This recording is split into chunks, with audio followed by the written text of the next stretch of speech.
So we're in a walkthrough today. Billy Turner won't practice. Chaz Surratt won't practice. Sam McGuavin is dealing with his hip, so he won't practice. And then you'll see a bunch of guys on the injury list that are limited or full. You guys will see that later, but everyone else is going to be part of practice. Robert, how do you come to the decision to release Michael Carter? Love Michael. I think everyone recognizes how great of a teammate he's been over the last couple of years. Really appreciate all the things that he's done. It came down one. Just wanted to get. We want to give Izzy an opportunity. He's a good young back, and we felt like it wouldn't be fair for Michael to just sit there and rot on the bench and ask him to be a great teammate and all that stuff. When for him, he's been so good to us. We felt like for him just to get an opportunity to go play for a team that would allow him to tote the rock and kind of be the feature back that we all think he could be. But he's part of it is him being a victim of being part of a running back room that's got three good football players. And but I'm pumped for him. I'm pretty sure he's going to get claimed today, and he's going to get an opportunity, and he's going to show why he's capable of it. And so excited for him to get this fresh start. But releasing him was more about allowing him the opportunity to go get one rather than just be selfish and have him be on our bench. How did the team take it when you told Robert?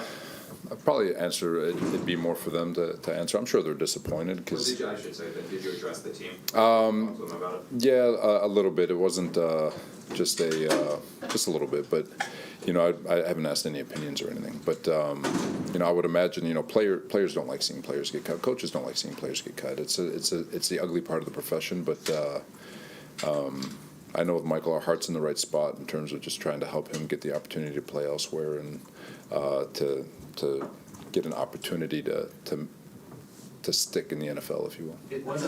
Is that a balance there, Robert? Because, you want to give the kid a chance to play somewhere, but at the same time, you want to protect your own interests in terms of depth if there's an injury. There is. And I don't want to speak for Joe, kind of am here, but both of us, I think we believe in just you pick and choose those. Michael's is such a great teammate. You guys know how he's viewed in the locker room, and it was just one of those opportunities. It's been frustrating for him over the last couple of years, and he's been such, like I said, a great teammate through all of this. Despite him wanting more, and his teammates love him, and we love him, but yeah, there's a balance. Selfishly, you want to hold him on the roster just in case, but at the same time, they're humans.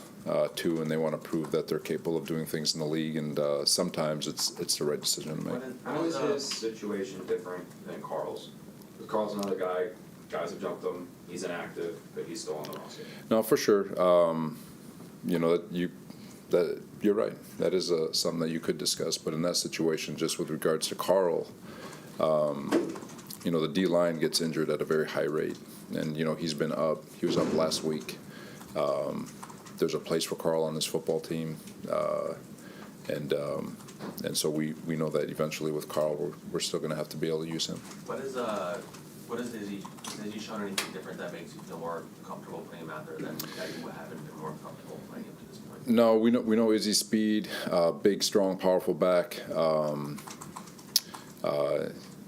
He's got we'll see what he is. We're about to find out for sure, but he's going to provide more for special teams. I can give you guys that much, and then just being able to supplement some of the touches and just see if he's got fresh legs is a real thing, and he's already got speed, so it'll be fun to get him loose a little bit. I think it was Mike Conlon who they were dealing with penalties after the Thursday night game. I think he brought in refs or something like that for practice. Is that something you guys are looking to do? Or? We have refs out at practice. Can you tell them maybe do this a little bit tighter, or can you ask them harsher grading, if anything like that, to try to limit the penalties? Well, we want them to see it, call it the way they see it, and we get a report every day, and we go through it, and we look at them, and they're not always right, they're not always wrong, obviously, but we evaluate it every day. Is there anything you've changed, Robert, this week to address the penalties? Aside from talking about it, showing it on tape, like I said, a lot of the penalties that we're struggling with are in play, And it's just a matter of making sure that you're clean with your technique, being where you need to be, coaching it the right way, and just stressing the details of what it takes to execute a perfect football play. And there's some where, from a biased view, you'd say, God, that shouldn't have been called. But then there's others where it's just plain as day, where we needed to be better, whether it's head placement, hand placement, footwork, play design.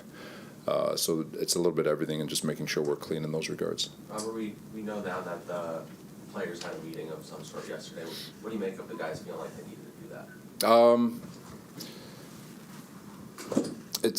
I think they should always be communicating. You guys know my feelings on best coach teams are the teams that coach themselves, and so they should always be communicating and always holding themselves up to a standard.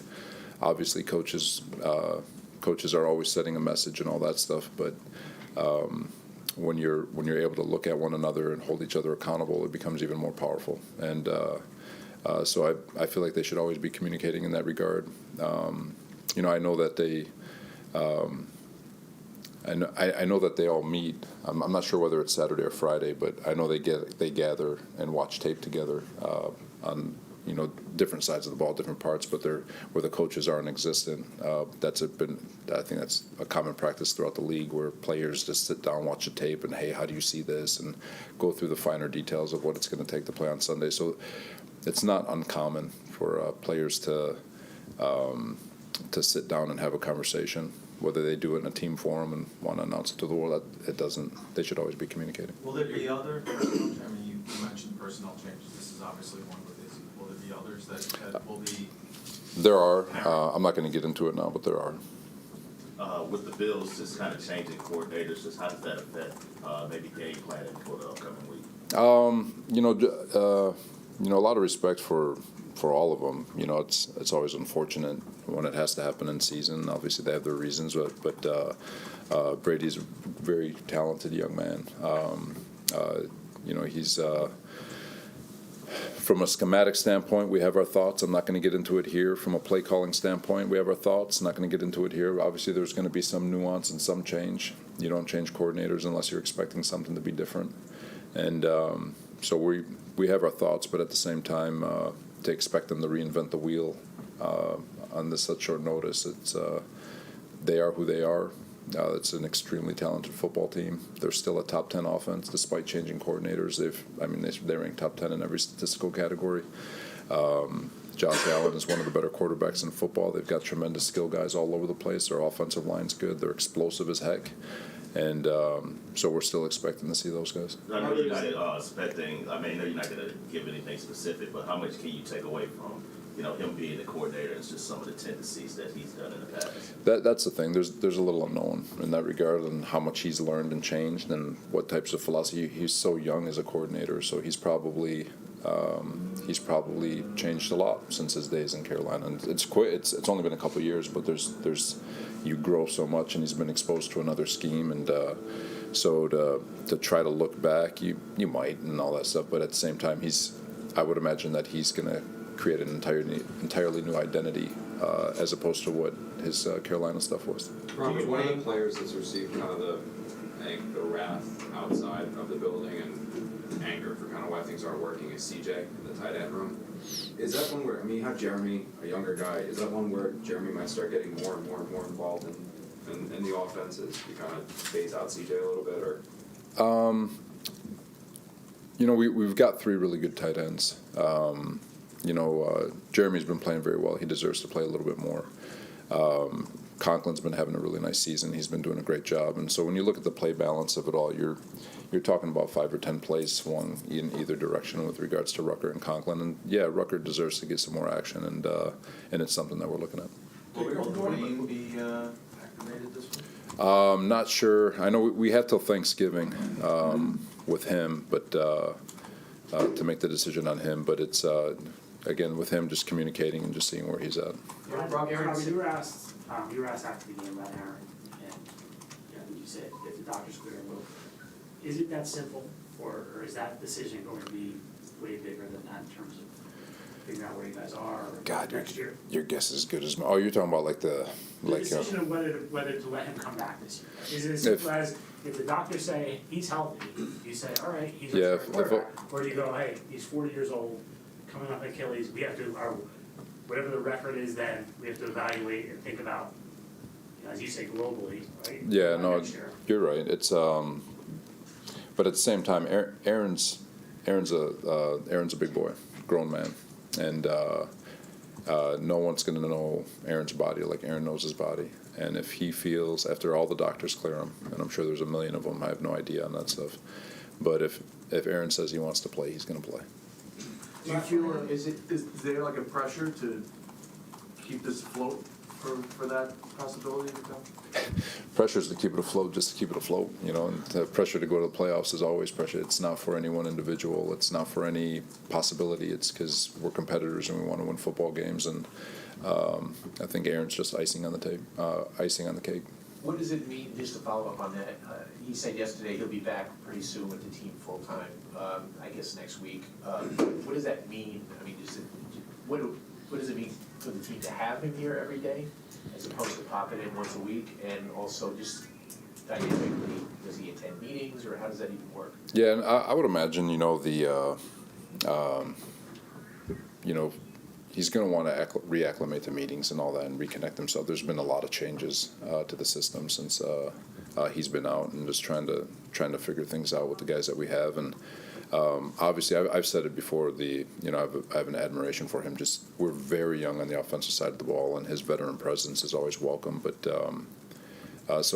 for him, personally speaking, for Aaron, not to speak for him, but just to get himself back in the building, reacclimated around his teammates, re-involved in meetings, and then, whenever his clock starts, it starts, if it's able to at all. Is this something Go ahead, bud. Oh, is it like, we've spent a lot of time talking about how you had a system for Aaron, you had to change it for Zach. Can you go back to a system for Aaron like that? Yeah, it's not that an entire system was changed, but there's a lot of nuance that gets followed in terms of just trying to recalibrate the offense for where you're at, and for the strengths that the individuals have. Whether it's pulling back or whatever it might be. When it comes to Aaron, obviously the things are different, and things that we've been working on for the 6 months prior to the injury. Yeah, some of that stuff gets revisited and brought back to the table. All right, thanks, guys.